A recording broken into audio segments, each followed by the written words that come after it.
You know the vibes. Welcome back to another episode of the Hoop Genius podcast brought to you by NBA 2K24. It's myself, Mo Mootsie, alongside me as always, the three-time NBA champion BJ Armstrong, which is hopefully a little bit of a less chaotic episode than yesterday's. BJ, how's your day been? Well, I'm gonna tell you what, I had people coming up to me and calling me, going, "What was going on with you and Mo last night?"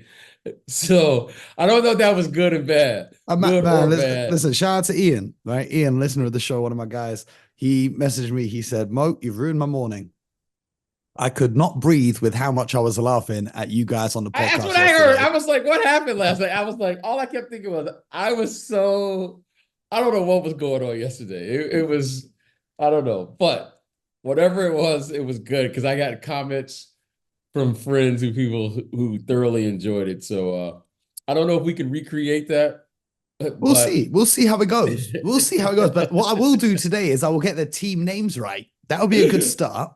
that's a start. That's a Uh, start. and the Denver Nuggets, the reigning champions, I almost said the wrong team, lost at home to the Minnesota Timberwolves 106 to 99. Timberwolves, BJ, what do you say about a series? When does it begin? Oh, that's all I was thinking. I was like, you know what? We got ourselves a series, and I'm telling you, ladies and gentlemen, put your seatbelts on. This is going to be a good one.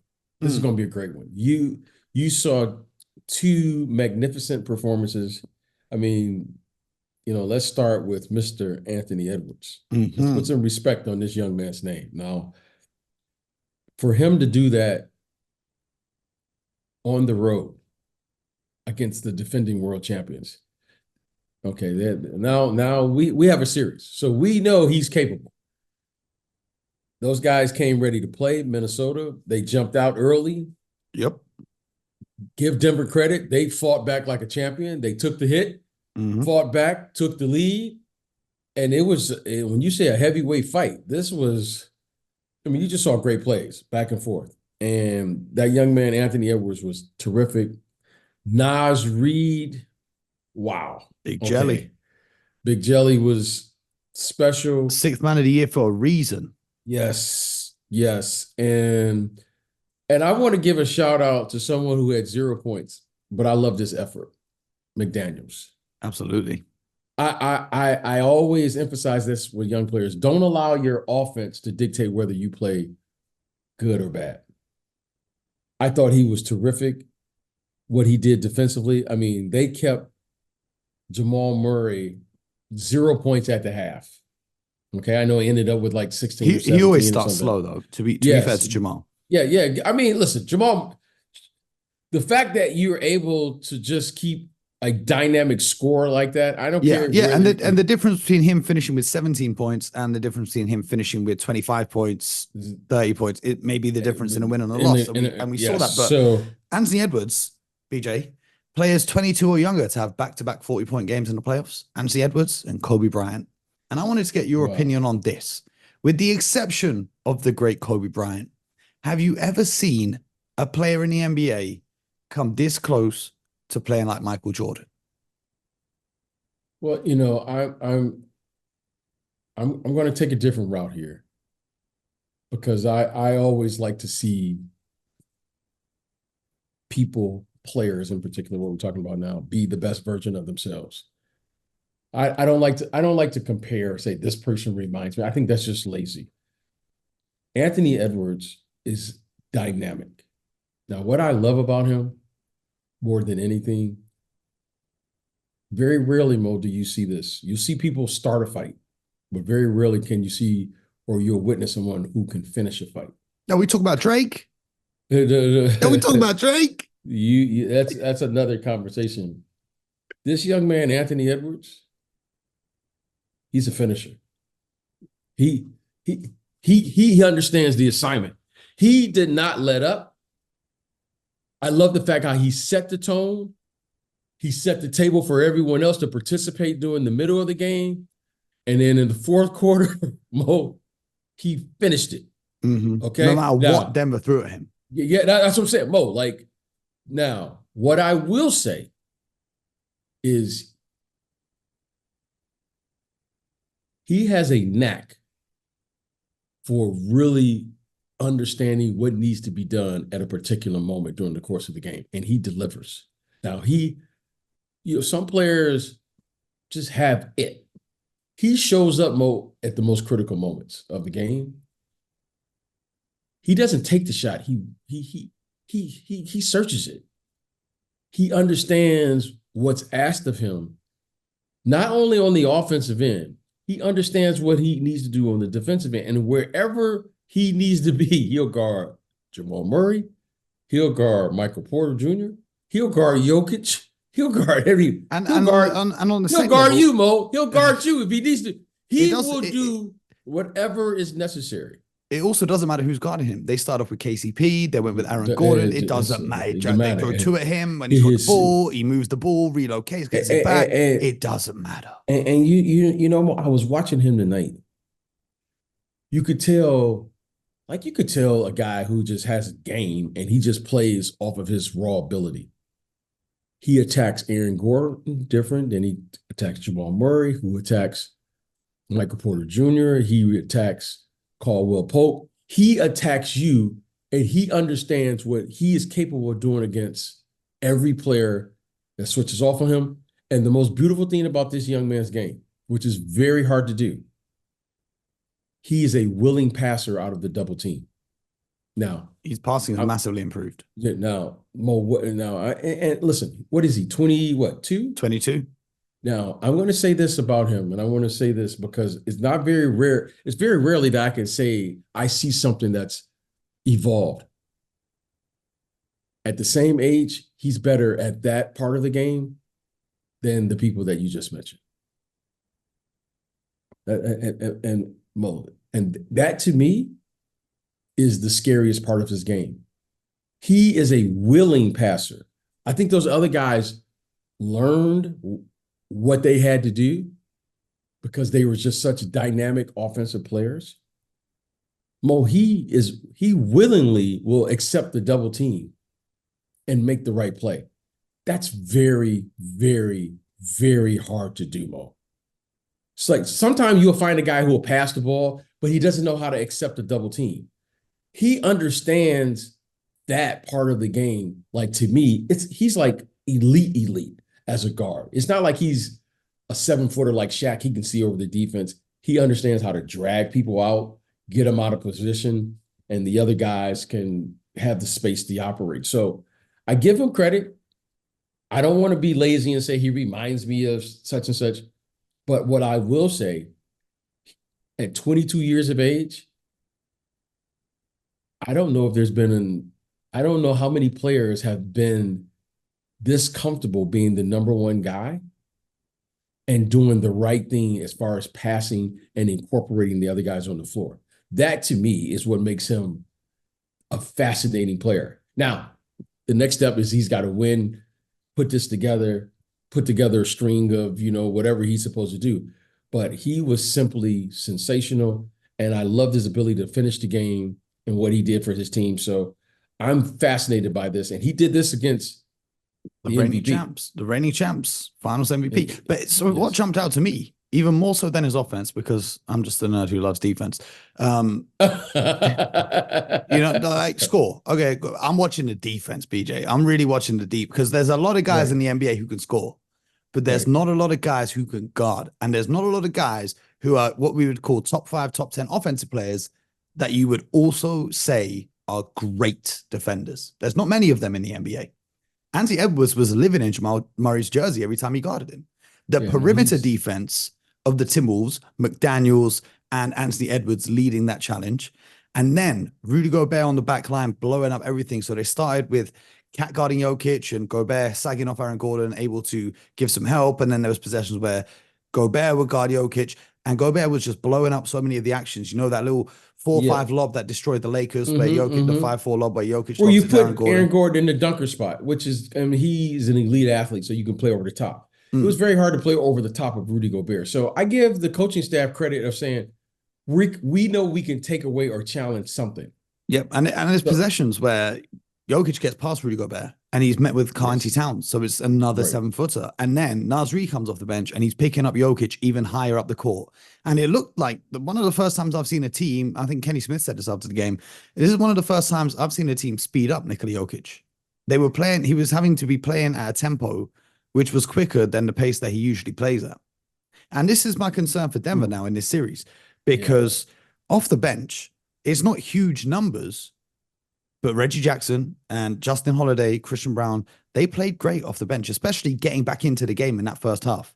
Those guys notoriously have struggled, but they did a really good job getting back into the game. Jokic obviously did his thing with 32, 8, and 9 with 3 steals to go with it. And Michael Porter Jr. was key for them, scoring 20 points, 4 of 7 from downtown. But KCP only had 6. Aaron Gordon had 9. And that's a worry for me with Denver is, are you going to be able to get Jamal Murray going? Is he going to be able to deliver a big game in this series? And when Reggie Jackson was cooking early on, I said, well, he had a couple buckets in a row. I said the Denver Nuggets have to win this game because he doesn't do this every time he steps out there on the court. And conversely, for the Timberwolves, Jaden McDaniels had 0, Rudy Gobert had 6, and it's not often you see 2 starters combined for just 6 points. Obviously, Ant-Man had 43, Cat had 20, and then Mike Conley had 14, Naz Reid 16 off the bench, Nickeil Alexander-Walker had 5, and Kyle Anderson got himself a bucket as well. But they've stolen it now on the road already. They could go and steal game 2 on the road as well. Like, I don't think that's out of question. And they did this all with their head coach sitting down on the sidelines because he couldn't even stand up and coach them. Right. One thing that stood out to me is in the third quarter, Denver win the bonus with like 6 minutes left. And I feel like they could have capitalized on that a little bit more in terms of getting to the free throw line and kind of slowing their game down and doing what they want to do. But credit to the Wolves, man. They had a fantastic game. Yeah, it did. You know, all the praise should go to the Wolves, what they were able to do. And I mean, I think you were right on, Mo. They gave Jokic a different look. And they don't have, there's 1 7-footer, but those are 2 really big men talking about as far as length. They're not, they're not like wide, maybe as strong as Jokic, but that's a lot of length out there. And then you put Naz Reid, who may be a better athlete in some ways than those guys, okay? And he's what, 6'10", 6'11"? He's not a 7-footer though, like, but he plays big, okay? Yep, he's athletic. He's very athletic. So I think they will probably they'll figure it out. Jokic will figure it out, but you could tell that he wasn't as comfortable, and he went to what I would say playing bully ball a little bit, probably more than I've seen him. Because normally you'll see him do a lot of finesse things, and he mixes it up. But he had to be very careful to make sure that he created space, and more than any time that I've seen him play in the playoffs where he was looking to score other than facilitate. Okay. So that's why I want to give Minnesota credit, is because they were forcing him and taking away something from him. And you don't see that often with Jokic. He dictates everything, especially on the offensive end. Well, Jokic was asked after the game how he can be more impactful against the Wolves' 3 big men. And he said, I need to duplicate a clone of myself. I'm saying you could tell that the size and length of the Timberwolves, you can't say you bother. I mean, what did he have today? What did he have today? Jokic finished with 32 points. It's 11 of 25 from field, 2 of 9 from 3, though. A strangely inefficient shooting night from Jokic. And he didn't look like he wanted to take those threes. They were kind of like, he had to take them. Well, that's what I'm saying. He just didn't dominate. He couldn't dominate like he normally does. Yeah, 32, 8, and 9 with 3 steals. And that's what I'm saying. Didn't dominate. That's crazy. Yeah, exactly. That's what I'm saying. But for him, by his standards. So, this is going to be interesting. Now, they're going to need Jamal Murray, clearly. They're going to need Jamal Murray. You have 17, but Mike Conley, I mean, he did a really nice job today. He made some big shots 14 points, 10 assists. Really steadies the ship for them. Oh yeah, he does a great job here. And he's an impactful player. So great effort. It's one game. You don't want to get too high, but I must admit that was a game where the stars came out, and Anthony Edwards was shining the brightest tonight. But we'll see what happens in game 2. But what a great start for the Timberwolves. They should be feeling good about themselves to midnight. And then let's get back in the film room and figure out how they can adjust to the adjustments that's going to be made on the other side of the court. If you are the Nuggets, what's the adjustments that you would make for the next game? Well, 2 things. One, the health of Jamal Murray, right? And I'm going to give him credit. He's not making any excuses, but clearly he doesn't look like he's moving well to me. Okay, no. He just doesn't look like he's moving like his, you could tell when a guy has a little pep or a little extra something in his step. He doesn't look fully, 100%. And you got to do something. You got to get Aaron Gordon away from the basket. He's got to pull Rudy Gobert, because Rudy Gobert was disruptive, right? He was disruptive Aaron Gordon to the passing. Not shoot those threes, and if he does, he's not going to. Well, make that's what I'm saying. You got to have to do something with Aaron Gordon. You start him at the 3-point line to get Rudy Gobert. Use him more as a screener at the top. Maybe go to more screen roll using one of the. What I really liked about the game was when you double team Jokic, he normally can see over the top of the guy who's double teaming, because it's very rarely do you see a team that plays with 2 7-footers. Rudy Gobert, that's a lot of length to pass the ball over. So the one thing that I did notice about the game today, Jokic normally throws we had a term in Chicago, we call it ping passes. Get the pass there fast, right? The ball moves faster than the rotation. A lot of the passes today were lob passes because he had to get it over Rudy Gobert. And those Timberwolves rotations move quick as well. Yes, because of the lob passes. So again, it's little things like that can disrupt the flow. And that's what, to me, Jokic wasn't able to dictate and dominate the passing like he normally does. He gets 32 points, but, he just dominates, gets the ball. He had to step off of his normal or traditional areas on the floor that he operates from because of the length. So I think Coach Malone and those guys are excellent at what they do. They've seen every double team. They will figure out a way to exploit that. Or take the Rudy offense Gobert. wasn't moving as fluidly as I would usually expect it. So they're going to have to find a way to get more movement in it. Yeah, and you got to give Jokic just a second or two before Rudy, because Rudy was coming off of the dunker spot. And then they were rotating, and he couldn't just lob it over the top like he was doing against the Lakers. So we'll see how it plays out. But it was a good game plan, I thought. Rudy only scored 3 buckets in this one. But he hit 1 bucket, and when he scored this bucket, I said the Timberwolves were winning the series. I've seen Rudy Gobert bank in a mid-range jump shot. Rudy has figured it out. Their coaching staff has figured it out. And give those guys credit for figuring out how to get karl-Anthony Towns and Rudy Gobert to function together. Yeah. And then this Naz Reid, when he comes in, it's a totally different look. Mm-hmm. And he adds his own spin on the Twin Tower situation. So I love what they're doing. And normally you'll see that, because Michael Porter Jr. he's a 7-footer. Let's just, he's a 7-footer at the small forward position. But this kid, Jaden McDaniels, he's every bit of 6'9" or so. Then you have Naz Reid, Cat Towns. So these are some big men. Yeah, it's ironic. Right. A lot of teams, they see a big team. They see like Denver, for example, we've got a dominant big, and they want to go small. They want to go 5 out. Like the Lakers wanted to go 5 out, play 3 guard lineups. Timberwolves said, nah, we're going big in this one. We're going big. So I like it. But again, these guys are the world champions, and they're not going to pressure. They're not going to panic. They're going to make adjustments. I expect them to get game 2. I expect them to get game 2. And then let's see what happens there. Can they hold serve when you get back home? Mm-hmm. But this has the makings more of a really magnificent series. I really like what I saw. I think it's going to be fascinating. I think the philosophies clearly are different. The players are great. You have phenomenal.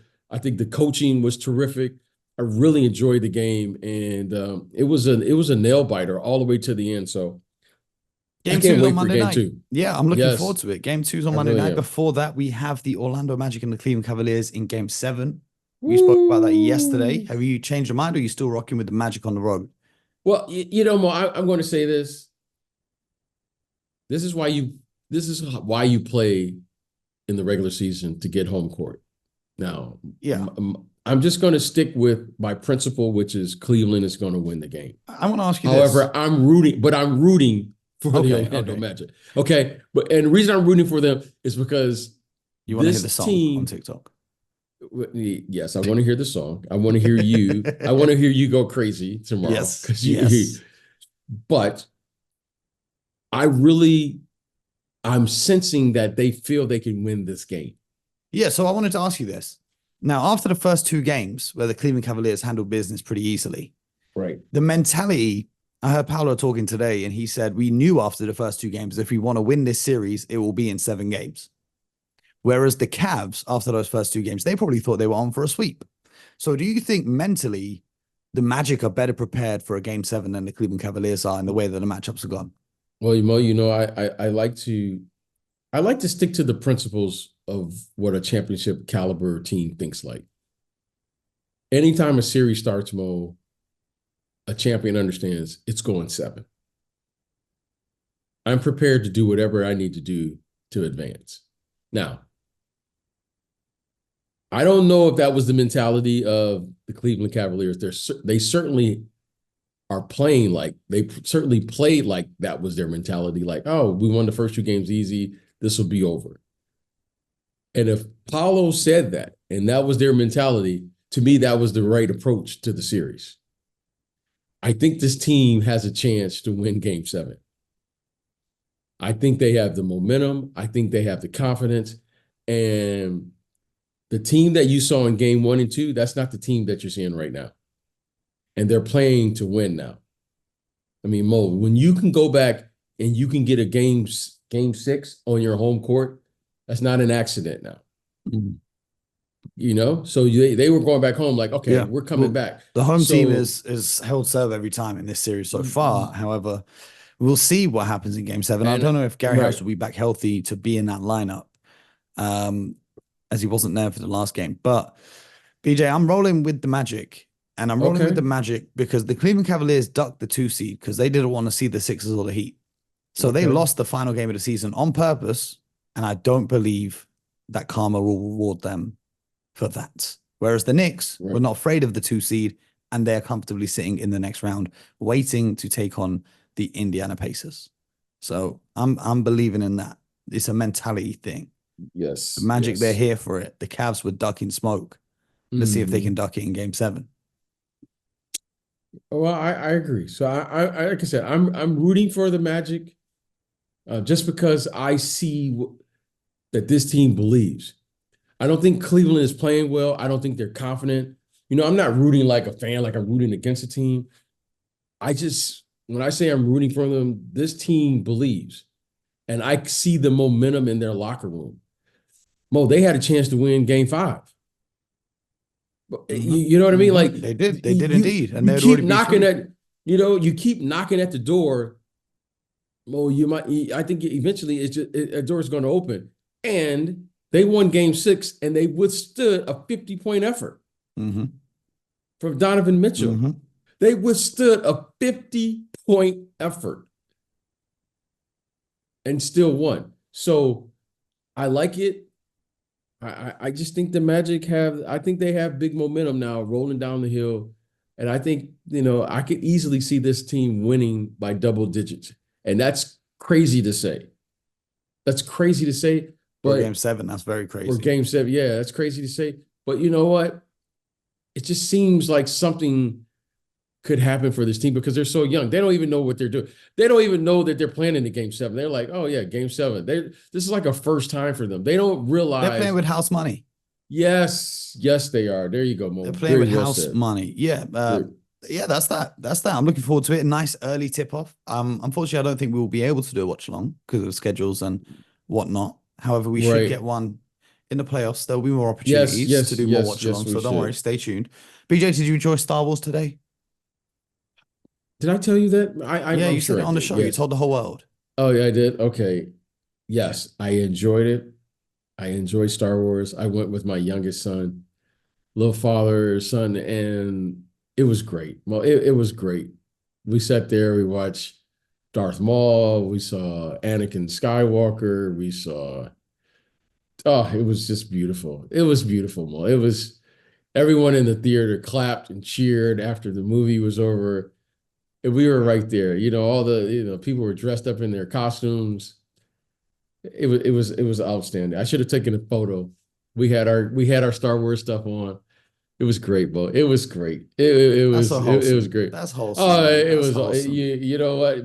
We had one seat open too. It was right. It was for Mo. We All saved the right, seat for man. Mo. We saved the seat for Mo. Don't worry. Don't worry. Soon. Soon. Soon. First, I'm gonna need to use the Force to survive the rest of these playoffs. You know what I'm saying? I need some of those Jedi mind tricks, these late nights. Even today, Yeah. I was like, yeah, there's only one game on today. It starts at midnight. We'll be done at 2:30. Podcast done at 3. I'll get an early night, which is like 4 a.m. Yes, yes. And that's BJ my texts fault, me, Mo. I gotta run. I'll be back in a few hours. Here Well, I Mo, am, 6 hey, a.m. But I'm not mad. Mo, We found a no, way to get it no. done. We found a way. I would have, if it was up to me, Mo, which I is know how never it up to goes. me. Yeah, hey, I'm not gonna sit here and tell you, hey. When the boss speaks, I got to take the order. So the boss said we're going out to dinner.